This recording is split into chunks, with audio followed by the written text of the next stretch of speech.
Feeling overwhelmed? How to stay positive online during the COVID-19 crisis. Even at the best of times, the way we use the internet and social media can add stress to our lives and leave us feeling overwhelmed. In the midst of a global pandemic, this risk is even greater. As governments and experts around the world give updates on efforts to control the coronavirus outbreak, it can feel as though we are under constant bombardment for negative news. And this sense of panic is sometimes not helped by well-meaning friends and family, all sharing similar information on their Twitter timelines or sending it to us directly. But there are practical things everyone can do to make their online experience during these challenging times a more positive one. In fact, the internet can actually help us feel connected and give us a sense of community. CNN has spoken to social media and mental health experts to get their top tips on the changes you can make right now to stay grounded online. Take control of your relationship with the internet. Taha Yousari is a computational social scientist at the Oxford Internet Institute at the University of Oxford. He explains that many of us are consuming all sorts of content, from news and images to social media posts, in an unconscious way. The first thing you should do is reset your relationship with the internet and control how, where and when you consume news, he says. Usually, negative news goes faster, further, and deeper on social networks, so we are much more exposed to negative news than positive news, he says. This has the effect of amplifying it exponentially as more people share it, Yousari explains, so if you have your Twitter feed open, you can feel even more bombarded by the stream of bad news. For myself, I've decided to look at the news only a certain number of times a day. Some people like to do this in the morning, the afternoon, or the evening. Tamara Russell, a mindfulness expert from the Institute of Psychiatry, Psychology and Neuroscience at King's College London, agrees. She recommends picking just one or two trusted news sources and checking updates only once or twice a day. Every notification is designed to alert you anyway, even if you're totally calm, and of course, the content is scary, she says. Choose when you're going to look and pick which sources. And balance that out with engaging with things that are uplifting.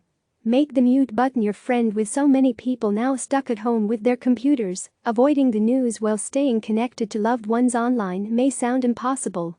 But there are lots of easy ways you can harness technology to curate your own experience online. Using mute and unfollow options on social media platforms is an easy and instant way to stay in control, and a way to temporarily stop seeing content shared by well-meaning friends and family online. On Twitter, you can mute keywords to stop them appearing in your feed, and if you need to take a break from a WhatsApp group, you can silence it for a period without actually leaving the group. And if that's not enough and you're really finding it hard to control your social media urges, Yousari recommends downloading an app called Freedom, which can be programmed to lock you out of certain apps for a chosen period. He also suggests an app called Moment, which provides a detailed analysis of how you're spending time online. Basically, take control, rather than being driven and carried away by algorithms, anonymous strangers you follow on Twitter or by clickbait, he adds. Surround yourself with a digital community, and call your friends. Human beings are social creatures, and many people will feel isolated without face-to-face contact. But the internet is a powerful resource, and while the world is in lockdown, there are plenty of ways we can harness it to create digital communities. The internet and social media are keeping us very connected at a time where connectivity is going to be extra important, says Rosie Weatherly from British mental health charity Mind. There are a myriad of local micro-volunteer communities springing up, and it's possible in your area that there may be things you can participate in digitally.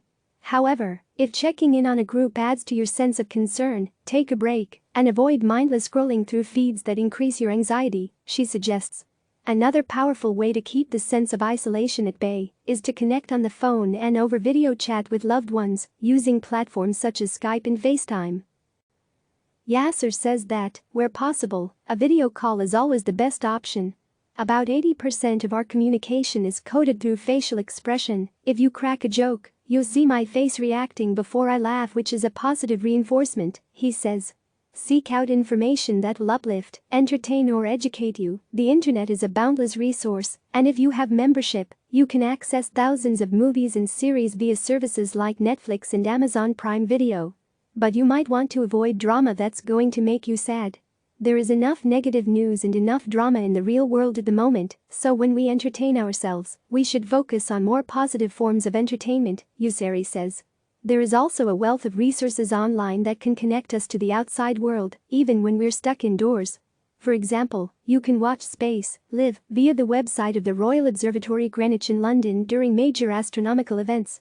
The next one isn't scheduled until April 24, but there is a bank of previous footage you can watch in the meantime. Or if you prefer to look closer to home, there are live nature webcams you can view for free online. Make time for things that are away from the now and contribute to your long-term goals, because life is still continuing, it just feels really different right now, Weatherly says. If you have a garden, you could spend time outdoors. If you don't have access to the outdoors, make sure you open your curtains and windows to get some fresh air. Practicing mindfulness, for example by seeking out calming music online that can ground us, and exercising, even when indoors, can also help us to have a positive experience online, Russell from King's College London adds. You can use music to modulate your mood. We're setting up some online dancing for our team to get them moving, Russell explains, adding that it can help people to focus on the here and now, rather than being concerned about the future. Click subscribe to receive the latest news.